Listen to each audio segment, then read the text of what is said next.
మేనిఫెస్టోలో ఏముందో మొదలు ఒకసారి దాని మీద చర్చ పెట్టండి. మీరు మీరు మాట్లాడుతున్నారు, మేము అడ్డం రాలేదు. ప్లీజ్ ఒక్క నిమిషం. ఏంటంటే మేము మాకు 5 సంవత్సరాల సమయం ఉన్నది.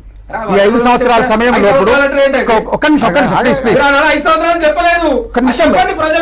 నిమిషము కాదండి. ప్లీజ్ ఒకటి ఏంటంటే మీరు మాట్లాడేటప్పుడు నేను క్రాస్ టాక్ చేస్తే ఒక్క నిమిషం అండి.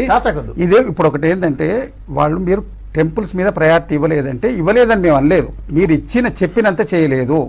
ఏదైతే యాదగిరి గుట్ట గురించి మీరు బ్రహ్మాండంగా తిరుపతి లెవెల్లో చేస్తామని మీరు ఏదైతే ఫోకస్ ఇచ్చిండ్రో అది ఎక్కడన్నా ఉన్నదా? కనీసం దాని ఇనాగ్రేషన్ కూడా సరైన స్థాయిలో చేయలేదు. ఏదో ఆదరాబాదరాగా మళ్ళీ మా ప్రభుత్వం వస్తుందో రాదో ఏదో చేసిపోదాం అన్నట్టు చేసిండ్రు. ఒక ప్రముఖంగా దానికి అనేకమైన 1000 యాగగుండాలని దాని ప్రధానమంత్రిని పిలిస్తే ప్రధానమంత్రి కాదు, కనీసం ఒక సరైన పీఠాధిపతిని కూడా పిలిచి చేయలేదు. మీకు చిన్నజీఆర్ స్వామి మధ్య ఏర్పడినటువంటి గొడవనో లేకపోతే మీకు ప్రధానమంత్రి తోటి మీకు ఉన్నటువంటి అప్పుడున్న వైషమ్యమో మీరు ఆ యాదగిరి గుట్ట యొక్క గొప్పతనాన్ని ఎంతో గొప్పగా చేస్తారని ప్రజలంతా ఊహించారు. అక్కడ ఉన్న రియల్ ఎస్టేట్ మార్కెట్ వాళ్ళంతా కూడా దాని ఇనాగ్రేషన్ మీద ఆశలు పెట్టుకొని ఉన్నారు. అదంతా మీరు దాని మీద నీళ్లు పోసినట్టు చేసి లాస్ట్కు దాన్ని ఏంటంటే మమ అనిపించారు, తూతూ మంత్రం అన్నట్టు చేసి పడేసారు. ఇదిగాక అంటే నేను కేసీఆర్ గారు దానికి ఇయ్యలేదని మేము అనలేదు. వారు మొదలుపెట్టి చెప్పినంత చేయలేదు, ఏది చేయలేదు. ఉద్యోగాల విషయంలో చెప్పారు 9.5 సంవత్సరాలు నీళ్లు నిధులు నియామకాలు అది కూడా ఎక్కడ 9.5 సంవత్సరాల్లో ఉద్యోగాలు ఏమైనా రిక్రూట్మెంట్ చేసిండ్రా?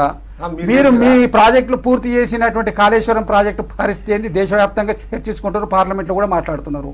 మీరు ఉన్నటువంటి మీకు నీళ్లు నిధులు నియామకాలు నిధులు మరి ఏం చేసిండ్రు? మిగులు బడ్జెట్ తోటి ఏర్పడినటువంటి రాష్ట్రం 50,000 కోట్ల రూపాయల అప్పుతోటి మాత్రమే అప్పుడు మనకు పంపకాలు జరిగినాయి. మరి తర్వాత ఎంత అప్పుతోటి ఇచ్చిండ్రు? మీరు ఉన్న నిధులు ఏం చేసిండ్రు?